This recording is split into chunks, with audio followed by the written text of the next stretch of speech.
அமெரிக்காவினுடைய தாக்குதல்கள் வலிமையாக தொடங்கியிருப்பதற்கு பின்னணி காரணங்கள் என்ன? ஏற்கனவே 3 கப்பல்கள், வர்த்தக கப்பல்கள் மீதான தாக்குதலை ஈரான் தொடர்ந்து அமெரிக்கா இந்த நடவடிக்கையை எடுத்துள்ளது. ட்ரம்பை கொலை செய்யும் அதற்காக $3 பில்லியன் ஈரானிய பரிசு தொகை. ட்ரம்ப்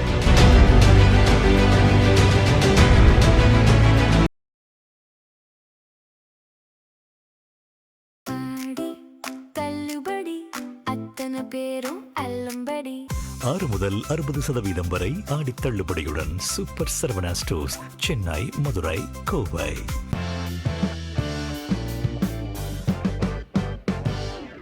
உலகத் தமிழர்கள் அனைவரையும் ஜெம் தொலைக்காட்சியினுடைய சர்வதேச நிகழ்வுக்காக இன்று நாம் பார்க்க போகிறது. நேற்றிரவு மீண்டும் போர் ஆரம்பித்து விட்டது. அமெரிக்காவினுடைய தாக்குதல்கள் வலிமையாக தொடங்கியிருப்பதற்கு பின்னணி காரணங்கள் என்ன? தற்போதைய நிலையில் உச்சபட்ச தலைவர் அலி கமேனியினுடைய இறுதி யாத்திரை வரக்கூடிய நாளை 9ஆம் தேதி நடைபெற போகிறது, வியாழக்கிழமை.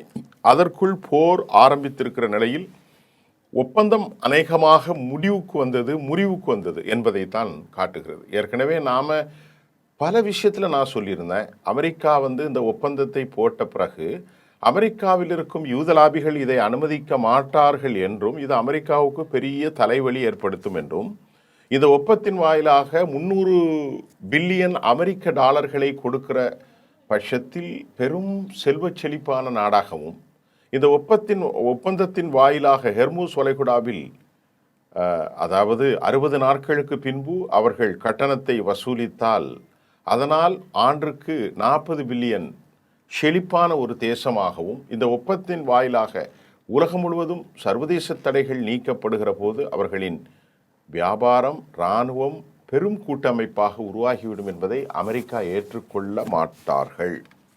இந்த நிலையில் நேற்று இரவு அமெரிக்கா ஈரான் மீது புதிய தாக்குதலை தொடுத்ததுடன் ஈரானிய எண்ணெயின் சர்வதேச விற்பனைக்கான ஒரு முக்கிய விலக்கையும் ரத்து செய்தது. ஹெர்முஸ் ஜலசந்தியில் இதுக்கு காரணம் என்ன என்று பார்க்க போகிறோம். ஏற்கனவே 3 கப்பல்கள், வர்த்தக கப்பல்கள் மீதான தாக்குதலை ஈரான் தொடர்ந்து அமெரிக்கா இந்த நடவடிக்கையை எடுத்துள்ளது. அதாவது உங்களுக்கு சொல்லப்போனால், உலகம் முழுவதும் வியாபாரம் செய்து கொள்ளலாம் என்று அனுமதி அளித்திருந்த ஈரான் தற்போது தடையை மீண்டும் சாங்ஷன் பண்ணியிருக்கிறார்கள். அவர்களுக்கு மீது தடை விதிக்கப்பட்டிருக்கிறது. இப்போது போர் முறிந்து போய்விட்டது என்பதானே அர்த்தம். போர் முறியவில்லை, போர் ஒப்பந்தம் முறிந்து போய்விட்டது, காலாவதியாகிவிட்டது.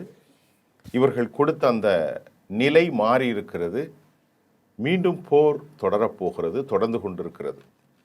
ஈரானுடைய போர் நிறுத்தத்தை மீறி பிராந்திய பாதுகாப்பிற்காக அச்சுறுத்தல் விளைவிப்பதற்காக அமெரிக்க இராணுவ தலைமையகம் சென்காம் குற்றச்சாட்டியுள்ளதும், இதற்கு ஈரான் எதிர்வினையாற்றியதோடு மட்டுமில்லை, அமெரிக்காவின் இந்த செயல் போர் ஒப்பந்த மீறல் என கடுமையாக கூறியிருக்கிறது. அமெரிக்க இராணுவ கட்டளை மையத்தினுடைய சென்காம் கூற்றுப்படி ஈரானுடைய வான் பாதுகாப்பு அமைப்புகள், ஏர் டிஃபென்ஸ் சிஸ்டம், கடலோர கண்காணிப்பு மையங்கள், சீஷோர் ரெடார் சிஸ்டம், மிசைல் அமைப்புகள் மற்றும் ஆளில்லாத விமானங்கள், விமான ஏவுதளங்கள் மீது அமெரிக்கா இராணுவ தாக்குதல் நடத்தியதாகவும், தொடர்ந்து அமெரிக்கா நடத்துறதுல இதில் ஒரு முக்கியமான செய்தி பாருங்கள். சிரிக், கெஷம் தீவு மற்றும் பந்தர் அப்பாஸ் ஆகிய இடங்களில் பல வெடிப்புகள் நிகழ்ந்ததை ஈரானிய ஊடகங்களே உறுதிப்படுத்தின. இந்த 3 இடத்தையும் தொடர்ந்து தாக்குறாங்க. மறுபடியும் சொல்கிறேன், அந்த 3 இடத்தினுடைய பெயர், ஒன்று சிரிக், இது ஒரு தீவு, அடுத்து கேஷம் தீவு மற்றும் பந்தர் அப்பாஸ். இதை ஏன் அவங்க அடிக்கிறாங்கன்னா, இங்கே தான் ஈரான் சர்வதேச அளவிலான கண்காணிப்பை, இராணுவ மையத்தை அவர்கள் வைத்திருக்கிறார்கள். டெலிகாம் சிஸ்டத்தை எல்லாம் காலி செய்துவிட வேண்டும் என்பதற்காக இந்த தாக்குதல். அமெரிக்காவுக்கும் ஈரானுக்கும் இடையான சமீபத்தில் ஒரு போர் ஒப்பந்தம் மேற்கொள்ளப்பட்டு 2 நாடுகளாலும் சர்வதேச தலைவர்களால் ஏற்றுக்கொள்ளப்பட்ட பின்பு முதலாக அமெரிக்க தாக்குதலில் இந்த நிலை முறிந்திருக்கிறது. இந்த நிலையில் ஈரானுடைய தனது உச்சபட்ச தலைவர் அயதுல்லா அலி கொமேனி கொல்லப்பட்ட சடங்குகள், மேலும் பல ஈரானிய உயர் அதிகாரிகளும் இந்த தாக்குதலில் கொல்லப்பட்டார்கள். தற்போது நிலையில் இராணுவம் ஈரானுக்கு அமெரிக்க இராணுவம் ஒரு கடுமையான அடியை கொடுத்திருப்பதன் மூலம் துக்கம் அனுசரிக்க வேண்டிய நேரம் இது என்றும் அமெரிக்க அதிபர் டொனால்ட் ட்ரம்ப் சமீபத்தில் கூறினார். இந்த நிகழ்வுல அமெரிக்கா அடித்திருக்க கூடாது. அமெரிக்கா மிக மோசமான நிலைப்பாடு. உலகத் தலைவர்கள் கூடியிருக்கிற நேரத்தில் ஈரானில் அவர்கள் தாக்குதல் நடத்தியிருப்பது பல்வேறு சர்ச்சைகளை ஏற்படுத்தி இருக்கிறது. இதனிடையே கடந்த 2 நாட்களுக்கு முன் ஹெர்மூஸில் ஈரான் விதித்த இந்த பாதையில் தான் போகணும் அப்படின்ட்டு ஈரான் சொன்னாங்க. நீங்கள் இந்த பாதையில் போகக்கூடாது, இது ஆபத்து, எங்களுக்கு தான் அதற்கான பொறுப்பு என்று சொன்ன பிறகும் அமெரிக்கா 3 கப்பல்களை நினைக்கிறேன் அனுப்பி அந்த கப்பல்களின் மீதான 2 கப்பல்கள் மீதான ஈரானிய தாக்குதலால் தற்போது கோபமடைந்த அமெரிக்கா ஏவுகணை தாக்குதலை நடத்தியது. அதற்கு பதிலடியாக ஈரானும் கத்தர் உள்ளிட்ட அமெரிக்க இராணுவ தளங்களின் மீது கடும் தாக்குதலை நடத்திய நிலையில் அதனால் ஏற்பட்ட பதட்டம் தணிவதற்குள் தற்போது புதிய தாக்குதல்கள் நேற்று நள்ளிரவு நடத்தப்பட்டன. 2 நாடுகளுக்கு இடையே கடும் பதட்டம் அதிகரித்துள்ளது. இப்போ என்னன்னா, நம்ம முடிவுக்கு வந்துடும். வி கன்க்ளூடட், என்ன முடிவு எடுக்கப்பட்டு விட்டது, முடிவுக்கு வந்ததென்றால் இனி அந்த ஒப்பந்தம் உருப்படாது. இதற்கிடையே அமெரிக்க ஆதரவோடு சென்ற அந்த 2 கப்பல்களை ஈரான் தாக்கிய நிலையில்தான் நாங்கள் தாக்க வேண்டியது இருக்கிறது என்று அமெரிக்கா சொன்னது. இந்த நிலையில் ஹெர்மூஸ் ஜலசந்தியில் நான் ஏற்கனவே சொன்ன ஒரே நாளில் 3 கப்பல்களின் மீதான தாக்குதல், இதை பிரிட்டிஷினுடைய கடல் சார் வர்த்தக பாதுகாப்பு அமைப்பான யூகேஎம்டிஓ உறுதி செய்திருக்கிறது ஈரான் தாக்குதலை.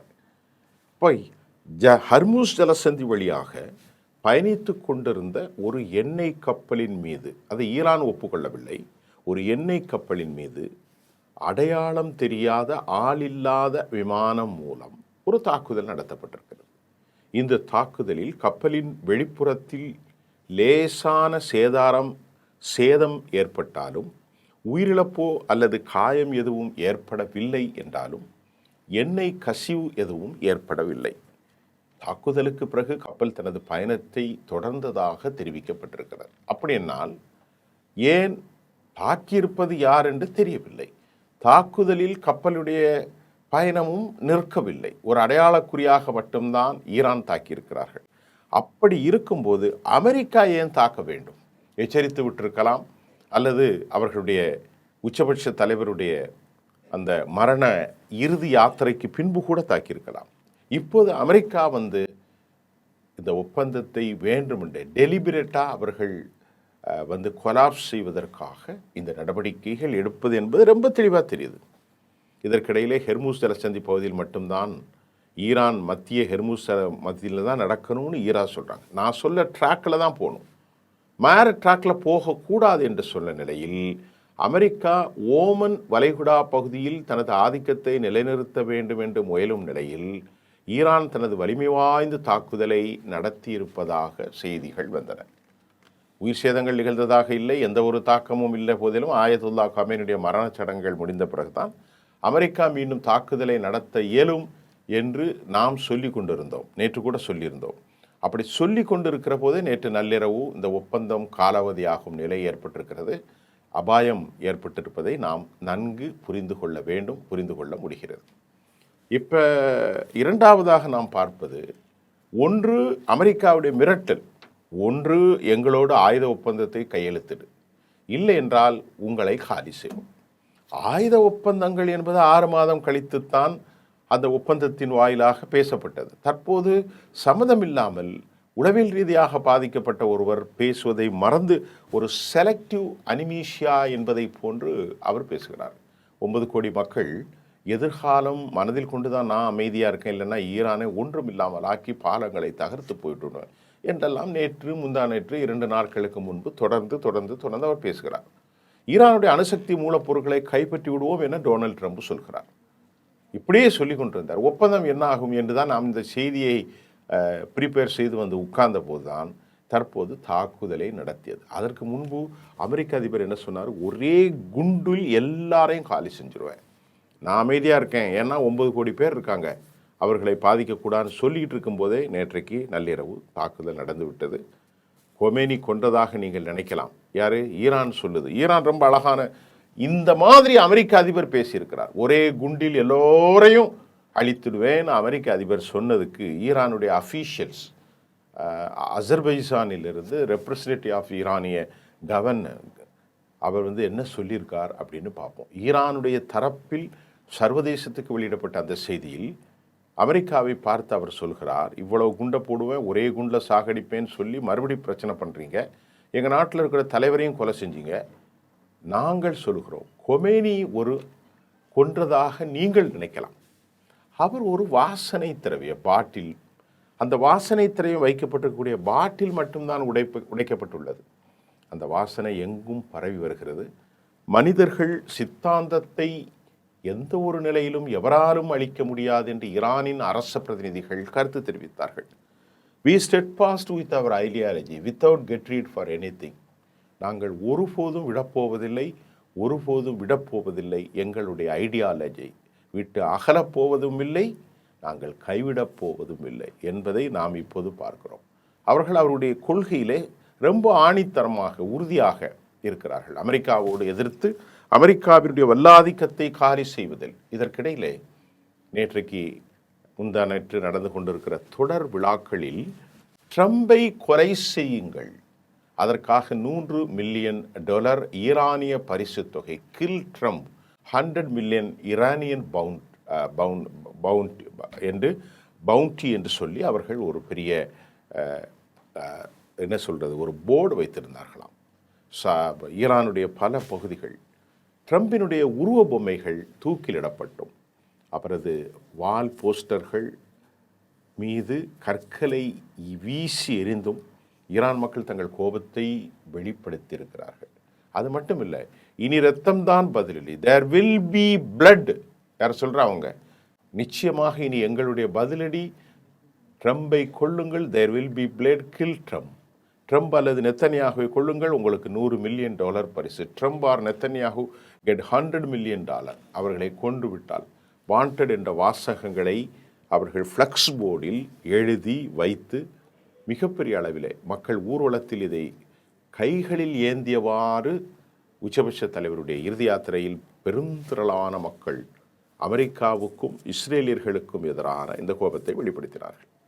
ஈரானின் புனித நகரமான குவாமில் ட்ரம்புக்கு $100 மில்லியன் வெகுமதி அளிக்கும் என்ற ஒரு பிரமாண்டமான பேனரும் அமைக்கப்பட்டுள்ளது. கொமினின் இறுதிச் சடங்கில் பங்கேற்கக்கூடாது என்று 5 அரபு நாடுகளை அமெரிக்க வெளிவிவகாரத்துறை அமைச்சர் திரு மார்க்கோ ரூபியோ தனிப்பட்ட முறையில் தொடர்பு கொண்டு சொல்லியிருக்கார். அங்கே போகக்கூடாது, நீங்கள் அப்படி போனால் ஈரான், இதை தஸ்னி நிறுவனம் தெரிவிக்கிறது. அமெரிக்கா இந்த மிரட்டல் காரணமாக கிட்டத்தட்ட 13 நாடுகள் தலைவர் ஆயத்துல்லா கமேனியுடைய இந்த இறுதி யாத்திரையில் கலந்து கொள்ளல, தங்களின் பிரதித்துவத்தையும் அவர்கள் குறைந்தனர். இருப்பினும் இது போன்ற ஒரு அழுத்தங்களுக்கு மத்தியில் இந்தியா தனது அதிகாரப்பூர்வ குழுவை ஈரானுக்கு அனுப்பியது. இந்திய குழுவில் மட்டும் யார் போனார்கள் என்றால் மத்திய அமைச்சர் பவித்ரா மார்கெரிட்டா மற்றும் பீகாரினுடைய ஆளுநர் லெப்டினன்ட் ஜெனரல் சையத் அதா ஹஸ்னைன் ஆகியோர் இந்திய சார்பிலே சென்றார்கள். இவர்களோடு மெஹபூபா முஃப்தி, சல்மான் குர்ஷித் உள்ளிட்ட பிரபல அரசியல் பிரபலங்களும் சென்றார்கள். இந்தியாவினுடைய இந்த நட்புறவு செயலை ஈரான் மக்கள் என்றும் மறக்க மாட்டார்கள் என்றும், இரு நாட்டினுடைய உறவை வலுப்படுத்த அது ஒரு விலை மதிப்பிக்கப்பட்ட அடித்தளம், it is a precious basic foundation என்றும் டெல்லியில் உள்ள ஈரான் தூதரகம் நிகழ்ச்சியோடும் மகிழ்ச்சியோடும் சொல்லியிருக்கிறது. சரி, இப்பொழுது இதுதான் செய்தி. இப்போது இறுதியாக நான் உங்களுக்கு சொல்வது, போர் ஆரம்பித்திருக்கிறதா? முடிவு செய்து கொள்ளுங்கள். போர் துவங்கியிருக்கிறது. அநேகமாக ஈரான் கடுமையான பதிலடியை இப்போது தராது. இனி நல்லடக்கம் நாளை முடிந்த பிறகு சனிக்கிழமை அல்லது வெள்ளிக்கிழமையே அல்லது அன்று இரவே கூட தொடர்வதற்கு அதிக வாய்ப்புகள் இருக்கின்றது. ஆக உக்ரைன் போர் எப்படி நிறைவு பெறாத ஒரு போராக மாறியிருக்கிறதோ அதே போராக தற்போது களம் மாறியிருக்கிறது. மீண்டும் நாளை புதிய செய்திகளோடு உங்களை சந்திக்கிறேன். நன்றி.